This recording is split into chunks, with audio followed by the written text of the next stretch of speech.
Boa tarde a todos. Hoje, 7 de fevereiro de 2024, às 14h35, temos a honra e a alegria de dar início à segunda reunião deliberativa ordinária do Conselho Diretor da Superintendência de Seguros Privados, a SUSEP, com o quórum completo. Gostaria de saudar aqui a presença da nossa diretora Jéssica Bastos, da nossa diretora Júlia Lins, do nosso diretor Ayrton Renato de Almeida Filho, do nosso diretor Carlos Roberto Queiroz. Também saudar a presença aqui entre nós do nosso procurador em chefe Alexandre Chang e do chefe de gabinete da Superintendência, Davi Tavares.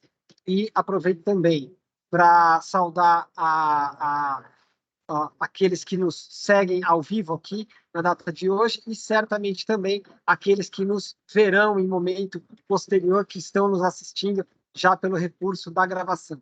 Feitas as saudações, passo, sem mais, depois de dar esse boa tarde muito rápido a todos aqui, passo já aos itens da nossa pauta, que são, hoje, compõem uma pauta que, embora breve, é bastante importante, dada a relevância e densidade dos temas. Inicio pelo item 1 da pauta, que é a aprovação da ata da reunião ordinária do Conselho Diretor, realizada em 24 de janeiro de 2024. Ata esta que foi disponibilizada previamente a todos nós, com a qual eu estou de acordo, assim já profiro meu voto e passo, então, a percepção do voto de Vossas Excelências. Pergunto à diretora Jéssica qual o seu voto no item 1. De acordo com a ata disponibilizada, superintendente. Agradeço à diretora Jéssica. Passo a palavra à diretora Júlia Lins. Boa tarde, estou de acordo com o conteúdo da ata. Agradeço. Passo a palavra ao nosso diretor Ayrton Renato de Almeida Filho.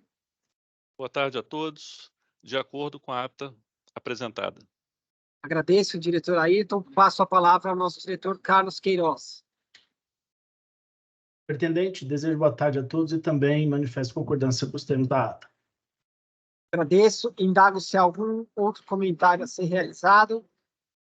Em não havendo, declaro, então, aprovado o item 1 da nossa pauta e, assim, já passo direto ao item 2 da pauta, de relatoria da nossa diretora Jéssica Anne de Almeida Bastos, processo SUSEP 15.414.604458/2020-08. Com a palavra a nossa diretora. Obrigada, superintendente. Esse processo trata de uma proposta normativa que estabelece diretrizes gerais para o seguro de responsabilidade civil dos transportadores de carga. É uma proposta para envio do processo da proposta normativa para consulta pública e tem uma particularidade que eu vou contextualizar agora, antes de passar para a análise técnica da proposta e para proferir o voto. Seria essa uma segunda consulta pública sobre essa proposta normativa, porque uma primeira versão dessa minuta de resolução CNSP foi deliberada pelo Conselho Diretor da SUSEP em 2022 e chegou aí para consulta pública.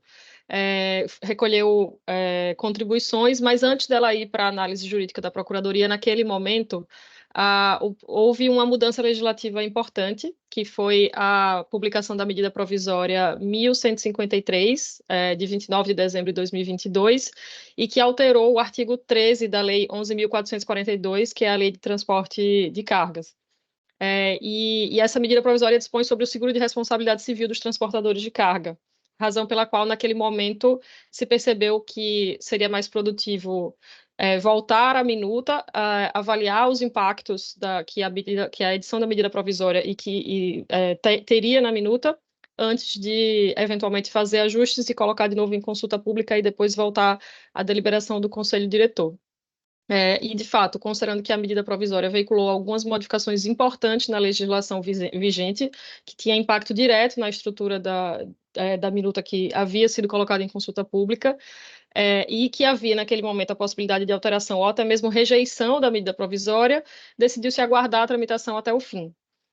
mas, de fato, a medida provisória foi convertida em lei. Em 20 de junho de 2023, foi publicada a Lei 14.599, que deu nova redação ao artigo 13 da Lei de Transporte de Carga, com algumas mudanças substanciais na operação dos seguros de responsabilidade civil dos transportadores de carga, como eu falei.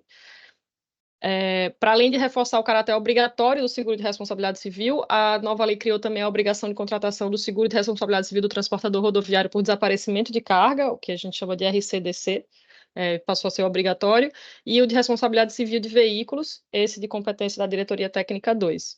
Então, desde a publicação da lei, a equipe técnica da Coordenação Geral de Grandes Riscos, da Diretoria Técnica 1, iniciou trabalhos bastante intensos de estudos, reuniões com representantes de setores econômicos envolvidos. Eu participei pessoalmente de todas as reuniões, também reuniões com o mercado supervisionado, reuniões com os transportadores, a fim de entender as preocupações e implicações da mudança legislativa.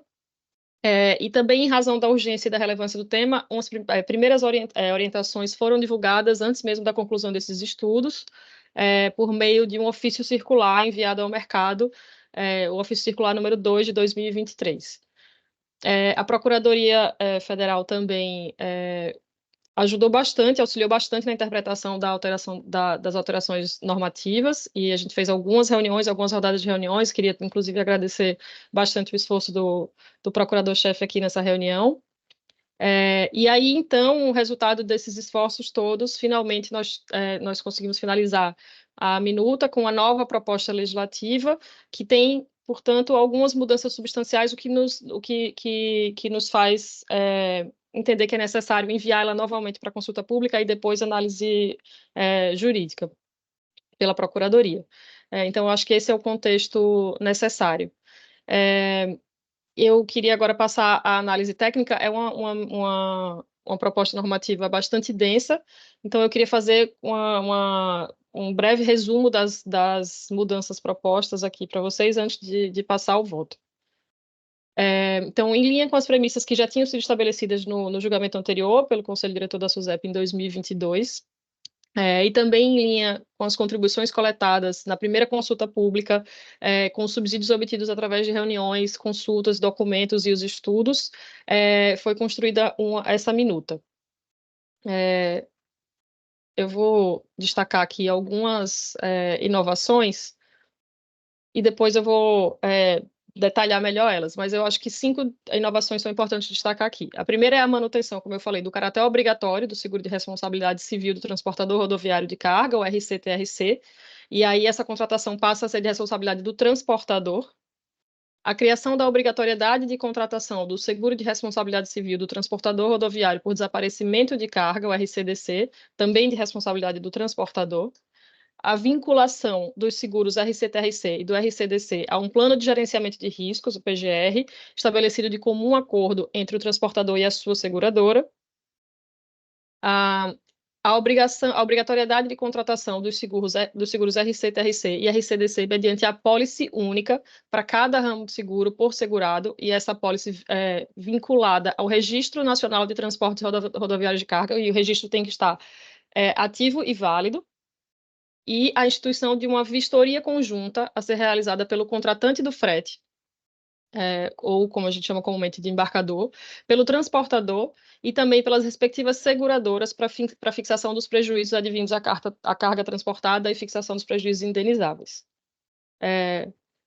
Então, eu vou destacar agora por artigo as principais alterações e depois falar um pouco da tramitação do processo. Entre as principais modificações implementadas após a primeira consulta pública e após a implementação da lei, estão uma alteração no artigo 2º, inciso 4, que traz ali, no âmbito das definições conceituais empregadas no normativo, que os custos de defesa passam a compreender também as despesas com outros meios de solução de conflito, não só custas judiciais.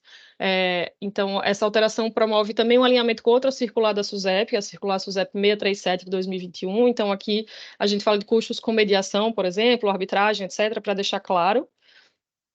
No artigo 9º, nós trazemos ali que no seguro de responsabilidade civil do transportador rodoviário de carga, a proposta de que o segurado, o transportador, seja registrado, como eu disse, no Registro Nacional de Transporte Rodoviário de Carga, da Agência Nacional de Transportes Terrestres, ANTT, e que esteja na condição de ativo. Então, ela deve ter um registro ativo e válido naquela agência, e a apólice única deve estar vinculada a esse registro. Houve algumas mudanças para compatibilizar, enfim, a palavra ativo foi incluída em outros trechos da minuta da resolução para haver compatibilidade de redação. No artigo 11, a redação do artigo, que é específico para o seguro RC-TRC, foi ajustada para conferir maior objetividade na interpretação e aplicação das cláusulas contratuais, e aqui o objetivo é mitigar a possibilidade de atrito entre as partes do contratante do seguro e frustrações das expectativas por parte do segurado.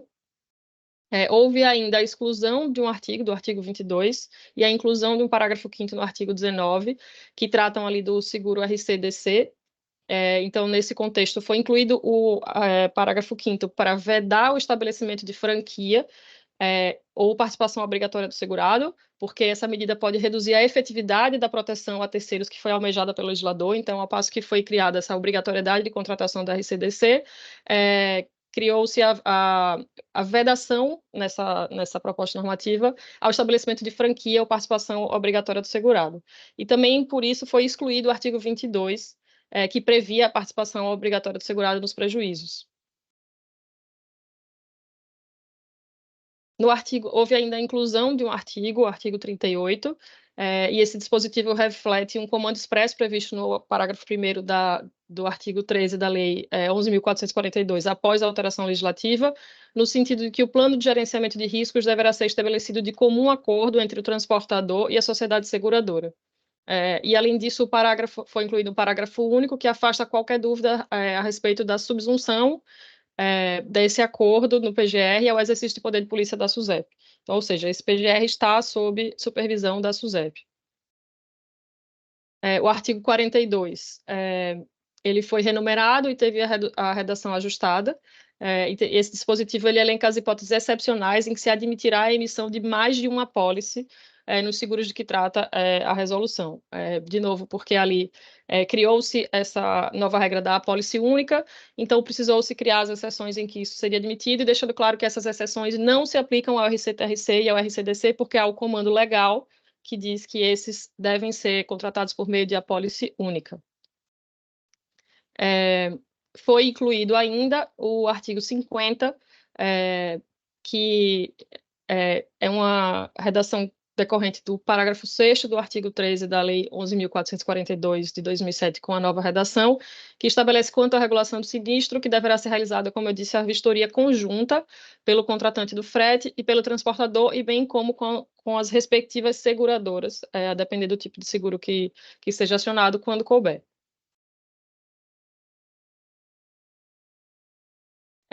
Tem mais duas alterações que eu queria destacar, que é a alteração do artigo 54, cuja redação foi compatibilizada com as disposições da Circular SUSEP 637 de 2021, que estabelece que no seguro de responsabilidade civil a forma de garantir o interesse do segurado deve estar expressa nas condições contratuais, se é por indenização direta do segurado ou outra forma estabelecida entre as partes. Houve aí, essa alteração foi consequente de contribuições vindas na consulta pública, que foi uma compatibilização de redação com outros normativos da SUSEP.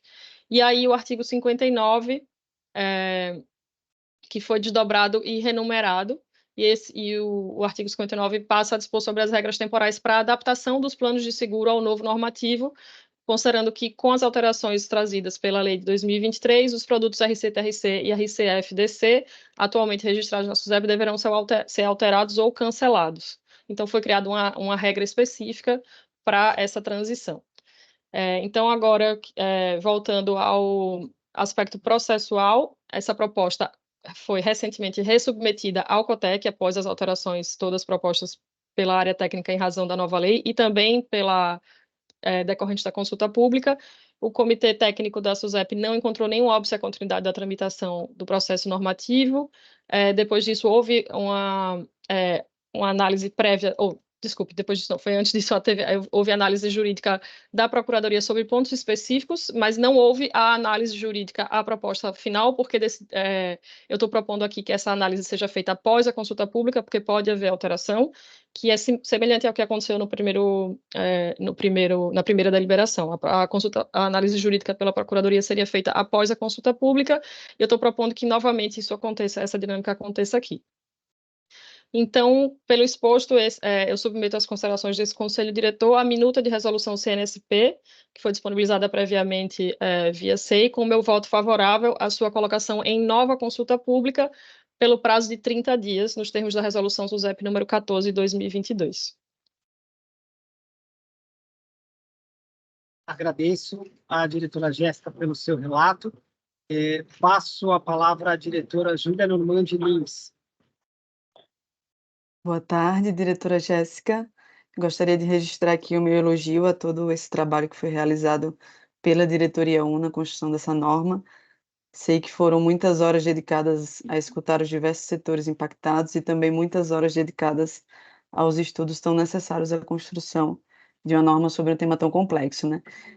Só aqui fazendo uma observação, lembrando que o tema ele também foi levado para discussão no âmbito do GT Seguros Novo PAC na Industrialização, no subgrupo de transportes, em que foi dada também a oportunidade para que os membros eles enviassem suas contribuições e discutissem os pontos que consideravam importantes a serem abordados nessa norma, né? Foi um momento muito, muito importante que a diretoria 1, ela esteve lá super presente e contribuindo com as discussões. O meu voto é, portanto, favorável.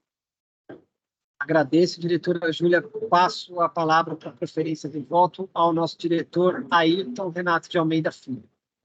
Eu acompanho na íntegra o voto da relatora, doutora Jéssica, diretora Jéssica, e da mesma forma como a diretora Júlia, parabenizo o trabalho realizado pela diretoria 1 e por todos os servidores dessa casa. O trabalho realmente é louvável e robusto. Parabéns.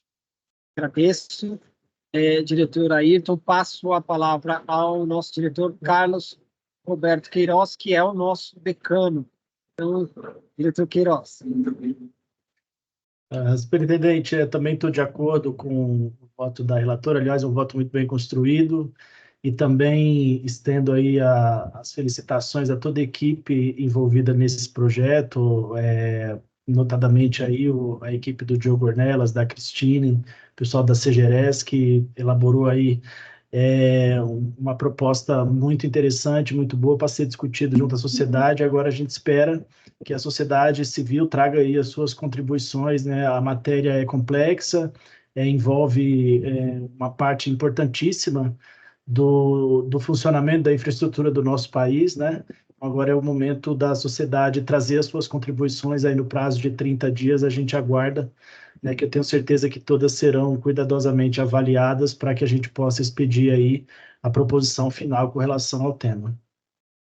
Eu agradeço, então, a preferência do voto pelo diretor Queiroz. Eu também manifesto favoravelmente ao voto da diretora Jéssica. Aponto também, como os demais já apontaram, o esforço e a excelência do trabalho feito. Houve a expedição de uma medida provisória, depois a edição de uma lei, e o debate legislativo, ele enfim, inesperado por todos aqueles que estão de fora, ele tem a sua própria dinâmica e cabe ao Poder Executivo dar concretude com o máximo de apuro técnico que ele conseguir àquilo que o Poder Legislativo decidir. Esse tem sido um esforço aclarar a vontade do legislador e agora mais um passo nessa direção.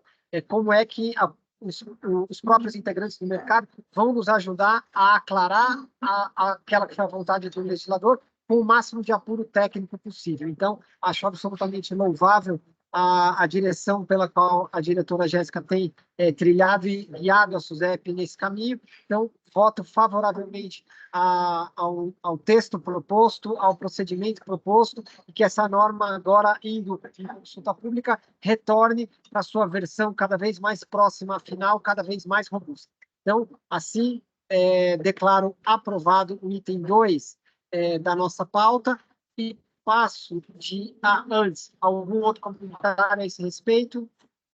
Eu queria Em só novembro, estender claro. os parabéns do Queiroz à servidora Débora Tinoco, que voltou de férias para participar de reunião sobre esse tema e cuidou com muita atenção desse tema durante essa tramitação toda, então não poderia deixar de estender a ela também o agradecimento pelo trabalho. Muito bom, diretora Jéssica. Uma das coisas que nós temos aqui, que é um tesouro na SUSEP, é o nosso corpo técnico, pelo qual nós temos que fazer todos os esforços possíveis para que as suas condições sempre melhorem. Está aqui mais uma das demonstrações dada pela nossa diretora Jéssica. Passo assim, então, ao item 3 da nossa pauta, também de relatoria da diretora Jéssica Bastos, item de número 15.414, 623743/2017-14. Com a palavra, a nossa diretora. Obrigada, superintendente. Hoje a gente tem uma pauta extensa pela diretoria 1, vocês vão enjoar da minha voz. Esse é um processo administrativo sancionador, instaurado em face do senhor Gilson Aparecido Silva Almeida, que é, na qualidade de diretor responsável pelo cumprimento da Lei 9.613 de 98, da Swiss Re Brasil Resseguros S.A., essa última figurando como responsável solidária. Esse processo é submetido a esse Conselho Diretor para julgamento em primeira instância, justamente por se tratar da aplicação da Lei 9.613 de 98, que é a Lei de Combate e Prevenção à Lavagem de Dinheiro. Vou fazer um breve resumo aqui da representação, que foi lavrada em face do senhor Gilson, mas em síntese consta dos autos que na representação que ela foi lavrada tendo em vista a não implementação de sistema de controles internos específicos para prevenção e combate aos crimes relacionados à Lei 9.613 de 98, determinados pela Circular SUSEP número 445 de 2012. A fiscalização aponta que na documentação relativa ao programa de controles internos específico para lavagem de dinheiro apresentada pela supervisionada, não foi identificada a política de prevenção e combate à lavagem de dinheiro, tampouco um plano de ação ou um programa de treinamento específico de qualificação dos seus colaboradores. Consta ainda que a representada encaminhou um relatório de auditores independentes indicando diversas necessidades de melhorias para adequação à Circular SUSEP número 344 de 2007 e a Circular SUSEP número 445 de 2012, que são, respectivamente, a Circular SUSEP que tratam de fraude e de lavagem de dinheiro. Foram intimados tanto o representado, o senhor Gilson, quanto a sociedade, a Swiss Re, apontada como responsável solidária, e ambos apresentaram defesas administrativas. A análise, mesmo após a apresentação de defesa, a análise técnica concluiu pela subsistência da representação, propondo a aplicação da penalidade de multa prevista no artigo 40 da Resolução CNSP número 243 de 2011. Foi proposto também o reconhecimento de uma circunstância atenuante prevista no artigo 12, inciso 2, que trata da ação do infrator para mitigar ou atenuar circunstâncias da infração antes do julgamento pela SUSEP. No mérito, a área técnica salientou ainda que foi encaminhado à SUSEP um relatório produzido por empresa de auditoria independente, que identificou diversas falhas e diversas necessidades de melhoria para adequação à legislação de prevenção e combate à lavagem de dinheiro, e destacou a importância de padronização e consolidação das informações referentes a esse tema, a atualização de parametrizações dos sistemas para garantir a qualidade e a comunicação dos dados aos órgãos de fiscalização, o que veio a confirmar o cometimento da infração. Além disso, a fiscalização discriminou aspectos específicos que também não foram atendidos pela implementação de controles internos. A Procuradoria fez análise jurídica da representação e concluiu pela regularidade formal e material do processo sancionador. Salientou ainda a importância da existência dos controles internos adequados à prevenção de lavagem de dinheiro, e afirmando que as entidades supervisionadas que não zelam por um controle adequado colocam em risco a sua reputação e tornam vulnerável ainda o ambiente de negócios e o próprio sistema financeiro nacional. Em seguida, os autos foram remetidos à Diretoria Técnica 1, que suscitou uma dúvida jurídica sobre a responsabilidade solidária da pessoa jurídica, que era um tema que era abordado ali na defesa da entidade apontada como responsável solidariamente, a supervisionada Swiss Re. Essa discussão jurídica foi objeto de discussão, inclusive dentro da Procuradoria, houve emissão de pareceres em diversos sentidos, e a consulta finalmente foi concluída pela Procuradoria com o entendimento pela impossibilidade de reconhecimento da solidariedade da pessoa jurídica. Esse é o relatório, agora eu passo ao meu voto. A competência do colegiado para o julgamento desse processo, em primeira instância, vem do já citado artigo 2º da Resolução CNSP número 97, cumulado com o inciso 10 do artigo 8º do Regimento Interno da SUSEP. No mérito, eu manifesto concordância integral com as análises técnicas no sentido da materialidade da infração, da regularidade formal e material do processo e também, nesse caso, do reconhecimento da solidariedade da sociedade resseguradora. De fato, apesar de os supervisionados alegarem que teria sido definida uma política de prevenção e combate à lavagem de dinheiro e o financiamento ao terrorismo, não foram prestados nenhuma evidência nesse sentido. Eles apenas alegaram, mas não demonstraram que haviam feito essa implementação. Com relação à autoria, também entendo que essa está facilmente comprovada, porque o diretor representado era o responsável pelo cumprimento do disposto na Lei 9.613 e nas demais regulamentações complementares, a já mencionada circular SUSEP 445, por exemplo. Então, nessa condição, é forçoso concluir que a tarefa de zelar pelo estabelecimento e formalização de uma política de prevenção e combate à lavagem de dinheiro está inserida dentre as suas obrigações enquanto diretor de controles internos.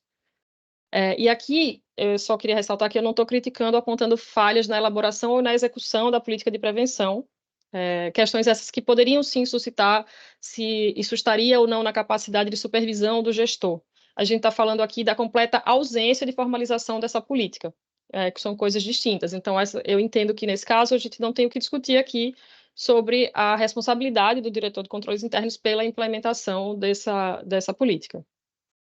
A gente não está falando, de novo, de falhas pontuais, mas sim de omissão no dever de cuidado que seria razoavelmente exigido de um diretor investido de funções exatamente com essa finalidade. Então, em conclusão, eu entendo que existem elementos suficientes para aferir culpabilidade do diretor, razão pela qual eu opino que o Conselho reconheça a sua responsabilidade como pelos fatos aqui narrados.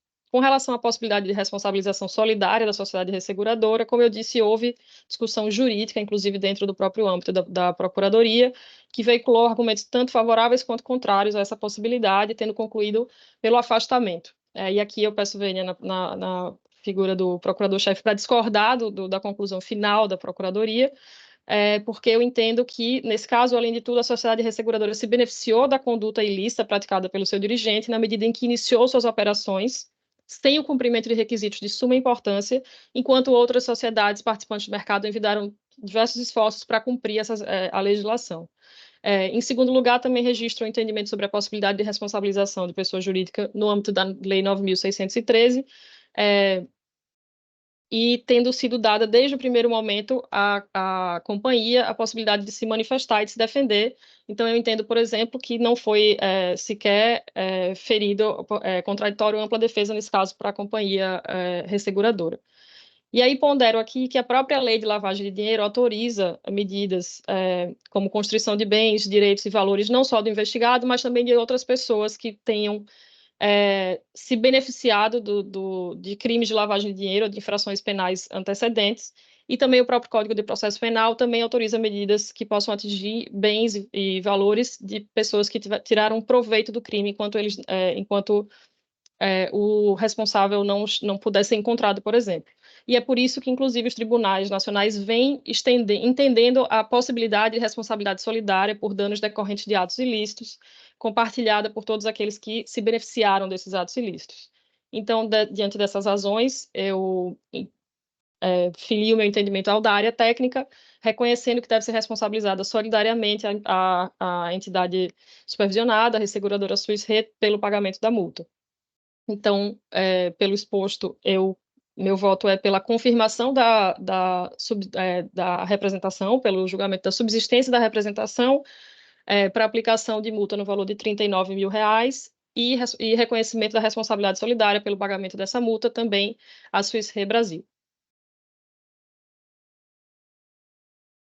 Eu agradeço a preferência do voto pela diretora Jéssica. Passo a palavra à diretora Júlia. Doutora Jéssica, sigo o voto. Isso. Passo, então, a palavra ao nosso diretor Ayrton de Almeida Filho. Doutora Jéssica, acompanhe seu voto na íntegra. Agradeço. Passo a palavra ao nosso diretor Carlos Queiroz. Superintendente, eu também acompanho integralmente a diretora relatora e também quero destacar que na representação está bem clara que, vamos dizer assim, foi no âmbito da sociedade resseguradora que não houve implementação do sistema de controles internos. A sociedade ela foi intimada a se defender, conforme folhas 2 dos autos físicos, que se tornaram a página 4, se tornou a página 4 do documento SEI exordial do processo, pela qual ela foi intimada, apresentou a defesa. Posteriormente, após a defesa, a área técnica devolveu os autos à supervisão, questionando se não haveria, com alguns questionamentos, apontando se não havia necessidade de ocorrer alguma retificação na representação. A representação foi retificada, conforme consta aqui na página 59 do documento SEI, não consigo ver o número agora, documento 6017-2303, que está acostado aos autos. Então, conforme página 59, o diretor foi intimado dos novos termos da acusação, conforme página 59-60, e a sociedade resseguradora também foi intimada, conforme páginas 61 e 62, desse DOC-SEI que eu mencionei o número 017-2303. Então, eu entendo que o processo está rígido, não houve qualquer violação contraditória à ampla defesa da sociedade, tanto do acusado, a pessoa física acusada, como da sociedade resseguradora, que, caso haja aqui trânsito em julgado pela condenação pecuniária, na minha opinião, deve, de fato, ser considerada responsável solidária pelo pagamento da multa. Então, acompanho na íntegra aqui o voto da diretora, superintendente, só para deixar claro aqui a razão da minha concordância também.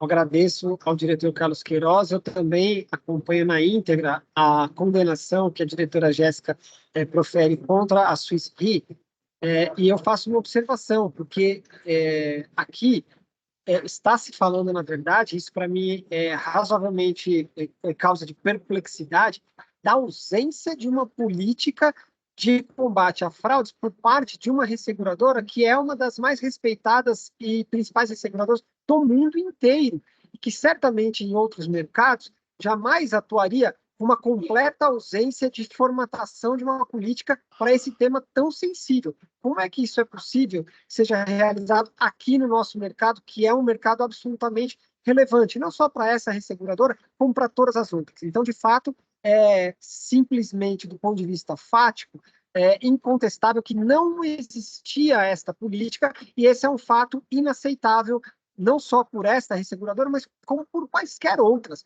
Nós temos leis que são respeitadas por todos os que estão no mercado, e leis semelhantes em outros mercados são respeitadas, inclusive, certamente, por esta que aqui está entre nós hoje, sofrendo esta condenação. Então, estou absolutamente tranquilo com a rigidez do processo, absolutamente tranquilo com as conclusões, e quanto à responsabilidade solidária, quaisquer um de nós que temos um mínimo convívio de como se dão as relações dentro das corporações, nós sabemos que decisões dessa monta, elas não são decisões tomadas individualmente, são decisões que vão sendo tomadas paulatinamente no curso de reuniões estratégicas, de controles internos sobre os rendimentos e sobre os comportamentos dos seus vários diretores. Então, é claro que aqui, ou do ponto de vista omissivo, ou do ponto de vista da comissão, nós temos aqui uma clara responsabilidade nos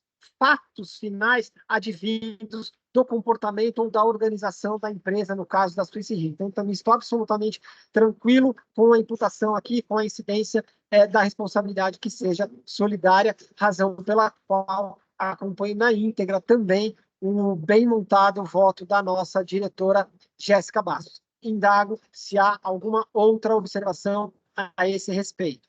Eu gostaria só de complementar, superintendente, que a manifestação jurídica do nosso procurador-chefe, ela menciona que seria plenamente possível a supervisionada responder solidariamente, desde que participasse dos autos desde o princípio, por essa razão que eu fiz esse esclarecimento para demonstrar que o processado ele está de acordo, inclusive, com a manifestação do nosso procurador-chefe. Tá? Então, a supervisionada ela participou da acusação e apresentou defesa, manifestou-se nos autos desde o primeiro momento, né, desde o início, e depois, quando houve a retificação dos termos da acusação, novamente ela se manifestou, enfim. Então, quero esclarecer que os termos do voto da relatora, eles estão de acordo, inclusive, com a manifestação do nosso procurador-chefe, doutor Alexandre Chan, que está aqui presente. Tá? Foi por essa razão que eu fiz esses esclarecimentos, eu estudei o processo hoje pela manhã e trago essa constatação. Agradeço, diretor Carlos Queiroz. Dessa feita, então, temos o item 3 aprovado, razão pela qual eu passo ao item 4, novamente de relator da nossa diretora Jéssica Bastos, processo ZEP número 15.414, 610889/2021-86. Com a palavra, diretora. Obrigada, muito obrigada, superintendente.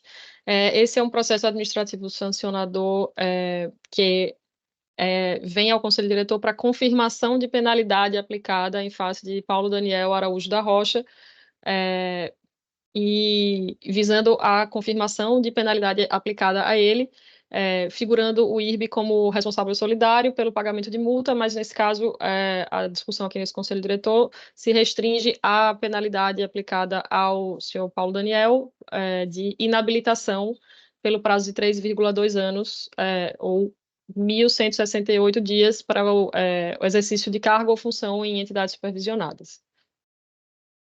Eu vou fazer um breve resumo aqui da tramitação do processo, começando pela representação.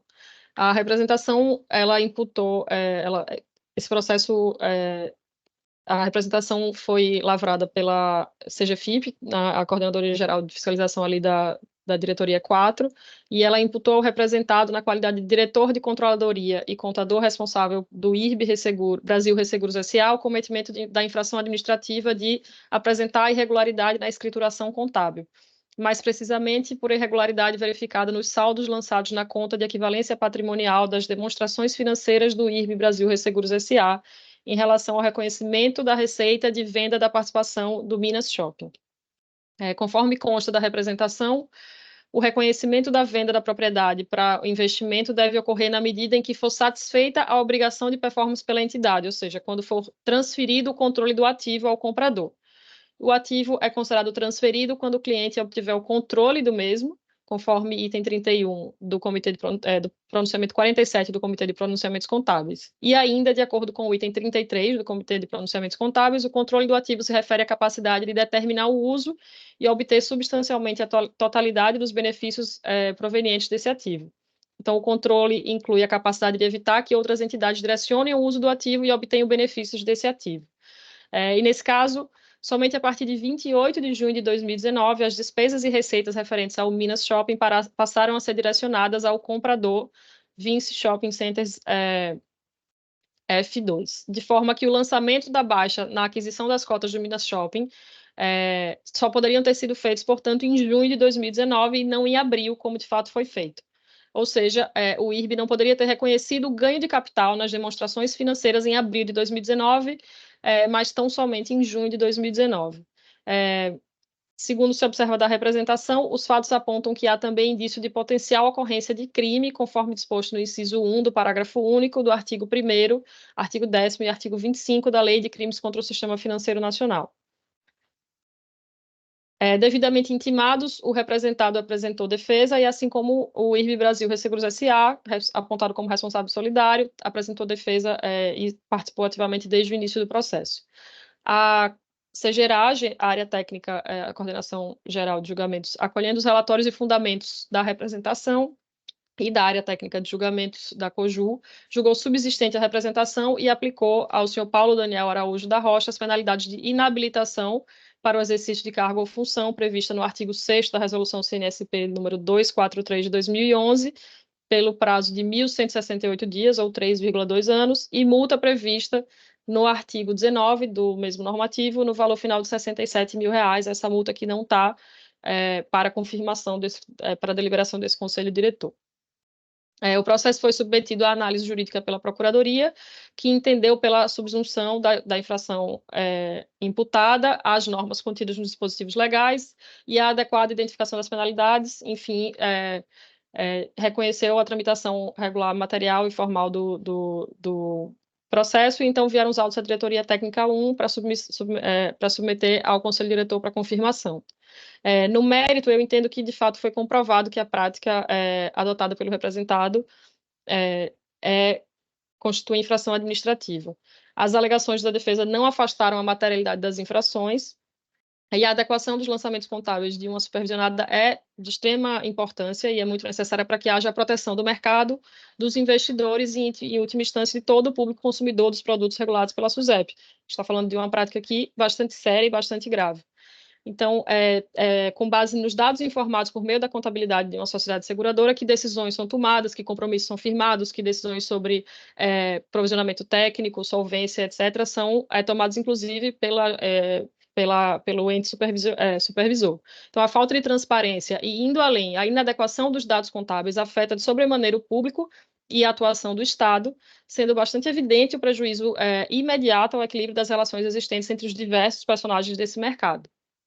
Aliás, nesse sentido, eu destaco que a própria peça de defesa do IRB reconhece alguns dos graves efeitos danosos da atitude do representado, e eu gostaria de abrir aspas aqui para ler. Em determinado momento, na peça de defesa do IRB, se diz que é fácil concluir que o reconhecimento antecipado da alienação também contribuiu para inflar os resultados econômico-financeiros da companhia, dado o reconhecimento da operação via equivalência patrimonial, o que mostra perfeita consonância com as sistemáticas tentativas do representado e do senhor Fernando Passos em arquitetar manipulações contábeis que impulsionassem o balanço do IRB, com vista a omitir informações do Conselho de Administração, da auditoria independente e dos acionistas da companhia. Houve uma discussão ali na defesa do representado, no sentido de que telas de WhatsApp obtidas seriam provas ilegais, provas ilícitas. Sobre esse ponto específico, eu entendo que essas telas são absolutamente desnecessárias para a conclusão forçosa e óbvia do cometimento dessas infrações. Sobre esse ponto específico, a Procuradoria foi consultada e reconheceu, de fato, que a representação era subsistente, mesmo dispensando-se essas provas específicas obtidas pelas telas de WhatsApp. E aí, aqui eu volto a ressaltar que os lançamentos contábeis realizados foram aferidos pela fiscalização com base na ausência de documentação de suporte, não só com base nas conversas obtidas nas telas de WhatsApp. E sendo bastante graves as circunstâncias do caso, também por se tratar de uma ação do diretor responsável pela contabilidade da companhia, e sem que tenha sido apresentada na defesa nenhuma evidência que pudesse sustentar que ele teria sido sequer parcialmente levado a erro por algum fator minimamente justificável. Esse caso é um caso de ação injustificável, não de omissão, o que mais uma vez corrobora o entendimento da área técnica, da fiscalização, bem como da área técnica de julgamentos, da gravidade da conduta e, portanto, a imposição de penalidades proporcionais a essa circunstância.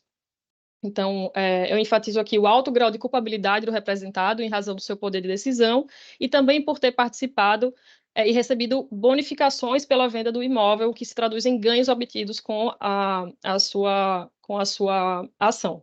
Então, pelo exposto, eu proponho aos membros do Conselho Diretor a confirmação da decisão da Segerage, no sentido da subsistência integral da representação, lavrada em face de Paulo Daniel Araújo da Rocha, que resultou na aplicação de penalidade de inabilitação para o exercício de cargo ou função pelo prazo de 3,2 anos, ou 1.168 dias, e multa no valor de R$67 mil. E proponho ainda, como providência, que seja encaminhada a comunicação dos fatos ao Ministério Público, conforme o teor do artigo 113, inciso 1, da Resolução CNSP número 243/2011, que, por se tratar de possível enquadramento no artigo 10 da Lei de Crimes contra o Sistema Financeiro. Esse é o meu voto. Agradeço a diretora Jéssica. Passo a palavra à diretora Júlia. Superintendente, estou de acordo com o voto da relatora. Agradeço. Passo a palavra ao nosso diretor Ayrton Renato de Almeida Filho. Doutora Jéssica, eu declaro minha suspeição nesse processo, amparado e fundamentado pela Lei 9784, artigo 20. Muito obrigado. Muito bem. Declaração de suspeição, como sabemos, ato unilateral que sequer passa pela deliberação do Conselho, razão pela qual passo já a palavra para a proferência do seu voto ao diretor Carlos Queiroz. Superintendente, eu atuei na fase acusatória nesse processo sancionador, desse modo, nos artigos 18 e 19 da Lei 9784 de 99, eu tenho o dever de comunicar o meu impedimento para atuar como julgador nesse processo. Muito bem, então temos uma declaração aqui também, que é ato de plena competência do diretor, que é a declaração de impedimento do diretor Carlos Queiroz. Temos, assim, o voto da diretora Jéssica, o voto da diretora Júlia, o meu voto é favorável ao relato, que me pareceu muito adstrito a todas as provas constantes nos autos. Esse é um dos vários casos, né, em que a SUSEP fez um extenso trabalho de investigação, e eu ressalto, mais do que somente a minúcia com a qual os fatos concretos ali estão sendo relatados e concatenados, a importância de que a SUSEP tenha um olhar para o mercado ressegurador, né? Aqui estamos, de novo, nessa sessão, diante de um caso envolvendo uma conduta no mercado ressegurador. O mercado ressegurador é aquele que garante a estabilidade para todo o mercado segurador. Se o mercado ressegurador, como no caso anteriormente julgado, ele não tem uma adequada política contra a lavagem de dinheiro, ou como neste caso aqui, nós temos uma má organização da contabilidade por diversas razões, certamente, ao fim e ao cabo, o que está em jogo é a própria qualidade da garantia ressecuritária, que, em última análise, assegura a estabilidade do mercado segurador como um todo. Então, certamente aqui nós temos uma muito minuciosa investigação dos fatos, uma bem lançada condenação pela diretora Jéssica, que, na verdade, cumpre uma função muito maior ainda, que é zelar pela própria rigidez dos dois mercados conectados. Então, dessa maneira, com muita tranquilidade, eu sigo o relato da diretora Jéssica, proferindo assim, então, aprovado o nosso item 4. Indago se há mais alguma observação a respeito deste item aqui. É só uma pequena correção, esse é o item 5 da pauta, superintendente, desculpa. Correto, diretora Jéssica, correto, item 5, indago se há mais alguma observação a respeito do item 5 da nossa pauta. Em não havendo, declaro por sua feita aprovado, e assim passo a palavra ao nosso relator do item 6 da nossa agenda de hoje. Desculpa, aqui aparece agora o item 5 novamente. Estamos agora, certo, diante do item 6, é isso? Pelos meus... pela minha... É o item 5, desculpa, você estava certo, aquele era o item 4. Isso, está certo. Então, ó, refaço aqui, está correto aqui nas minhas anotações. Agora sim, item 5, ainda de relatoria da nossa diretora Jéssica Bastos, item de número 15.414, 617302/2020-89, novamente, como frisava, de relatoria da nossa diretora Jéssica Bastos, que então tem a palavra. Obrigada, superintendente, desculpe pela confusão. Esse é um processo, é o último processo de minha relatoria, e aí vocês vão poder ouvir outras vozes. Esse é o processo administrativo sancionador instaurado em face da seguradora líder do consórcio de seguro DPVAT, para confirmação de aplicação de penalidade pela Coordenação Geral de Regimes Especiais, Autorizações e Julgamento, a CEGERAGE, que resultou na aplicação de 6 penalidades de multa no valor de R$420 mil. A representação, eu vou fazer uma breve síntese aqui da tramitação do processo.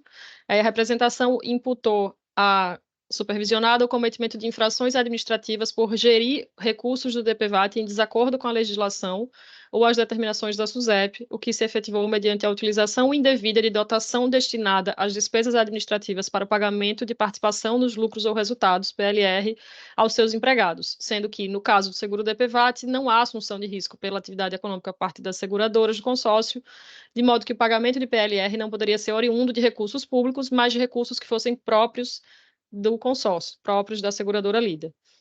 no caso, com a remuneração da seguradora líder.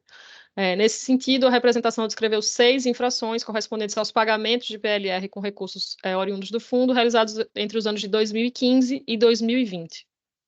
A sociedade foi intimada e apresentou alegações de defesa, e após a regular tramitação do processo, a Segerage lavrou o termo de julgamento, por meio do qual, acolhendo os relatórios e fundamentos da área técnica, julgou subsistentes todos os itens da representação, aplicando à seguradora líder do consórcio do seguro DPVAT S.A. um total de 6 penalidades de multa no valor de R$ 420 mil.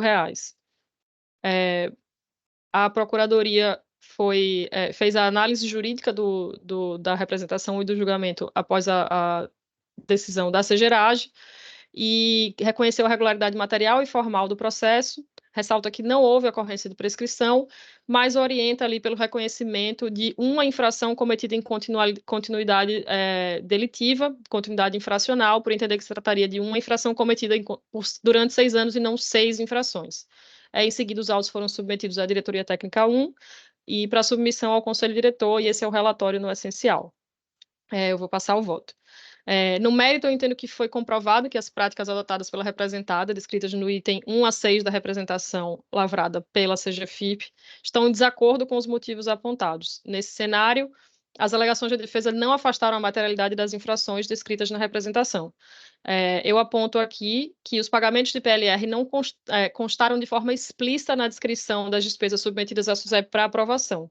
As documentações apontavam apenas o pagamento de benefícios a funcionários e colaboradores, sem os detalhamentos necessários para que restasse claro, naquele momento, se tratar de participação dos resultados alcançados. E é importante fazer essa ressalva aqui, para deixar claro que não houve uma mudança de posicionamento por parte da SUSEP em relação a esse tema, quando da aprovação das despesas, não sendo o caso de violação do princípio da confiança. Quanto à desimetria das penalidades, por se tratar da utilização de recursos da coletividade e em momentos anuais muito representativos, que situaram na faixa de 6 aos 8 milhões de reais, fica evidenciada a alta gravidade das condutas apuradas. E, por fim, quanto à discordância de posicionamentos entre a Segerage, a área técnica, e a Procuradoria acerca do reconhecimento ou não da continuidade delitiva, eu me filio de novo ao entendimento da área técnica, por entender que se trataram de infrações cometidas ao longo de 6 anos, com diferença de 1 ano entre elas. Então, parece bastante claro que, se tratando de bastante tempo ocorrido entre uma e outra infração, seria bastante artificial reconhecer que se trata de uma infração praticada em continuidade, e, além disso, existe uma instrução normativa conjunta, CGRS-SUSEP, número 3, de 2022, cujo inciso 2 do parágrafo único do artigo 7º estabelece um limite de 30 dias para o intervalo entre 2 ações ou omissões para que se caracterize a continuidade delitiva. Então, de todo modo, há ato normativo da própria SUSEP que impede o reconhecimento de uma infração cometida em continuidade ao longo de 6 anos. A gente teve algum problema técnico? Não. Eu já tinha sido informado. Eu tinha sido informado que o streaming caiu, a transmissão ao vivo já tinha caído há alguns minutos. Eu não quis te interromper. O streaming caiu com o YouTube, mas a gravação continua. Vai subir a gravação da íntegra da reunião do conselho. Então eu sigo, né? Isso, diretora Jéssica, pode seguir. Tá ótimo. Obrigada. Viram, até o YouTube cansou da minha voz. Vamos lá. Então, isso. Nós não cansamos, diretora Jéssica. Olha, diretora Jéssica, me permita apenas um comentário sobre isso. Eu posso até parecer suspeita, mas a gente jamais enjoaria desse sotaque alagoano, entendeu? Eu acho que você é suspeita mesmo. Mas, voltando aqui, então eu ressalto aqui que o meu entendimento é de que foram cometidas 6 infrações ao longo de 6 anos, e não apenas uma infração. Então, pelo exposto, eu proponho a esse Conselho Diretor a confirmação integral da decisão da Segerage com aplicação à seguradora líder do consórcio de seguro DPVAT de um total de 6 penalidades de multa no valor de R$ 420 mil. Esse é o meu voto. Eu agradeço a relatoria da diretora Jéssica.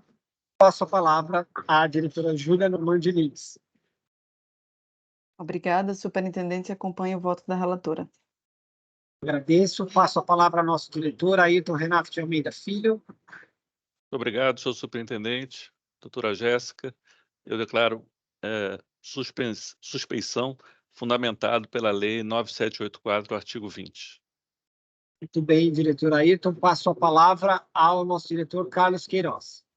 Superintendente, mais uma vez, nesse caso, eu tive atuação processual pretérita. Desse modo, eu também tenho o dever de comunicar o impedimento para atuar como jogador nos autos. Muito bem. Então, da minha parte, eu sigo integralmente o relatado pela diretora Jéssica. Faço apenas uma observação, é um adendo, na verdade, mais uma vez, um relato minucioso de toda a equipe que trabalha na instrução dos casos aqui na SUSEP.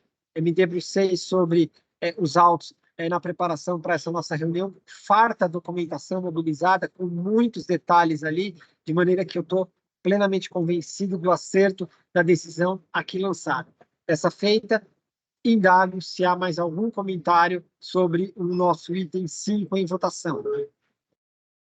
Em não havendo, profiro como aprovado o nosso item 5 e passo a palavra ao relator do nosso item 6, o nosso diretor Ayrton Renato de Almeida Filho, processo SUSEP de número 15.414.6320/2023-83. Com a palavra, nosso diretor Ayrton. Muito obrigado, senhor superintendente. Esse processo SUSEP, ele traz uma proposta de alteração da circular SUSEP 635/2021, e ele tem 3 grandes objetivos: adequar os prazos das sociedades participantes do projeto Open Insurance, oferecer um período de adequação para as sociedades participantes voluntárias, e ele permite a possibilidade de um plano de adequação às sociedades supervisionadas não aptas a cumprir as obrigações para participações no Open Insurance. Esse processo, ele tem, na essência, o objetivo de estimular a entrada de novos participantes no ecossistema Open Insurance, aumentando a concorrência e a oferta de serviços ao público. Trago as disposições finais para fundamentar o voto, considerando que essas alterações elas facilitam a adequação das sociedades. Entendo pela desnecessidade da realização de uma consulta pública. A análise jurídica da Procuradoria Federal junto à SUSEP não observou nenhum óbice à sua aprovação. Em relação à análise do impacto regulatório, entendo ser dispensável, pois as alterações são de baixo impacto. Essas razões que trago ao senhor superintendente, aos senhores diretores, aos meus colegas, pelas quais submeto a minuta da circular número 6, 177-1534, à apreciação de vossas senhorias, com o meu voto favorável. E acrescento que é o primeiro processo que eu relato. Gostaria de agradecer o trabalho da diretora Jéssica enquanto diretora interina da Diretoria 3. Agradeço em nome dos servidores da Diretoria 3.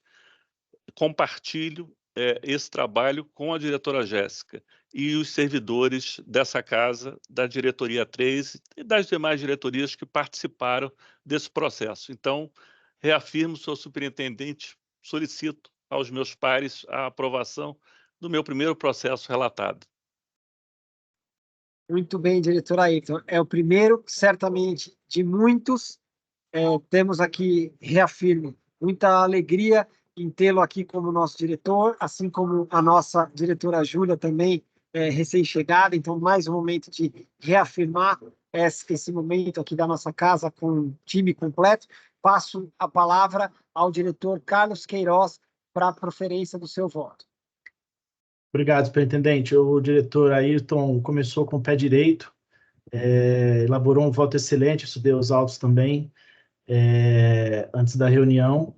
O assunto também importantíssimo, o Open Insurance, ele é o futuro do nosso mercado, tá? É um projeto voltado para o consumidor, voltado para a ampliação da concorrência, e a matéria, o mérito que ele traz aí nas alterações normativas, eles visam justamente possibilitar né, é que esse ecossistema funcione, que as sociedades, as entidades possam se preparar para mais adequadamente para o correto funcionamento e sua entrada adequada aí no ecossistema.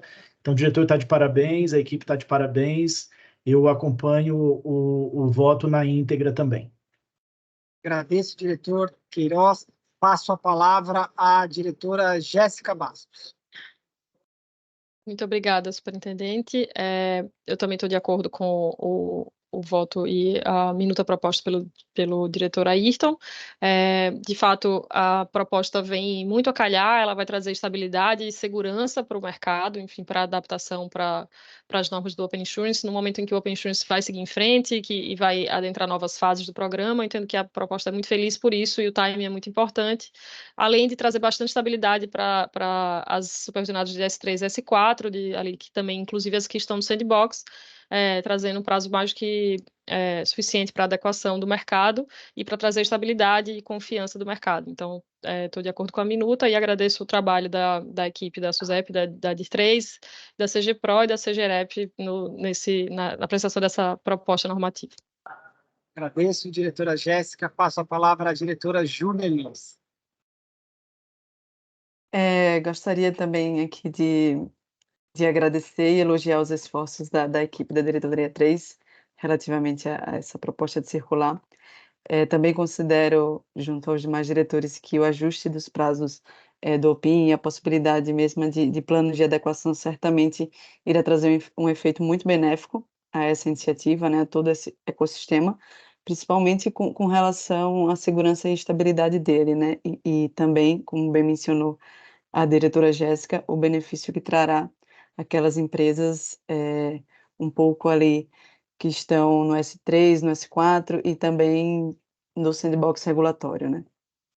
Meu voto é, portanto, favorável.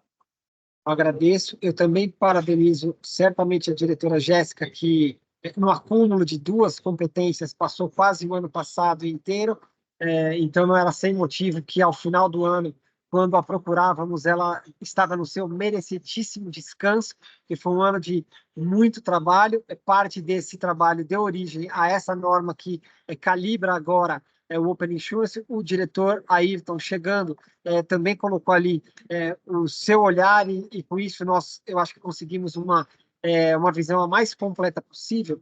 E a observação que o diretor Carlos Queiroz fez de que o Open Insurance ele é parte desse futuro desenho do mercado que está sendo aqui constituído, eu me somo a essa observação do diretor Queiroz, porque nós temos numa perna o Open Insurance, que já tem maturidade suficiente para ser uma infraestrutura para a qual agora todos os integrantes do mercado têm que olhar e buscar sua adequação, assim como o SRO, assim como diversos pedacinhos desse mercado que buscam colocar, na verdade, o consumidor como centro, não só da sua experiência de consumo, mas também como fornecedor de informação para a própria fiscalização que nós aqui fazemos.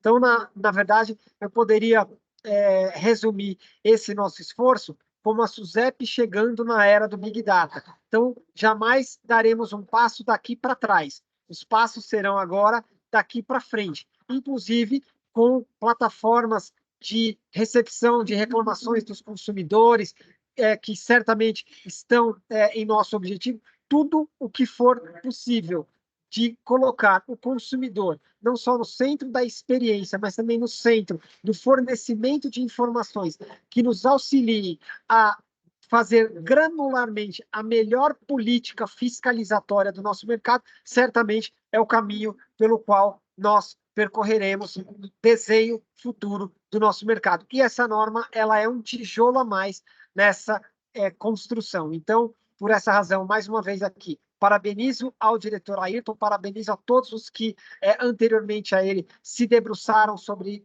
esta questão e assim, indagando se há mais alguma observação sobre este item, em não havendo, profiro como aprovado o item 6 da nossa pauta de hoje. Indago assim se há algum item extra pauta. Em não havendo, indago se há alguma outra observação de qualquer sorte, de qualquer tipo. Em não havendo também, só me resta aqui declarar boa tarde a todos, agradecer pela presença, aos nossos diretores, diretora Jéssica Bastos, diretora Júlia Lins, diretor Ayrton Renato de Almeida Filho, diretor Carlos Queiroz, ao nosso procurador Alexandre Chang, ao nosso chefe de gabinete Davi Tavares. Agradeço também aos que nos seguem ao vivo, agradeço particularmente hoje aqui a nossa equipe de comunicação, que tão logo tivemos uma pequena variação aí no funcionamento das redes, nos avisaram de imediato e nos tranquilizaram. Agradeço aos que nos seguem ao vivo e aos que nos verão no momento futuro. Assim sendo, só me resta agora desejar boa tarde a todos e nos encontrarmos em breve. Um grande abraço a todos e até mais.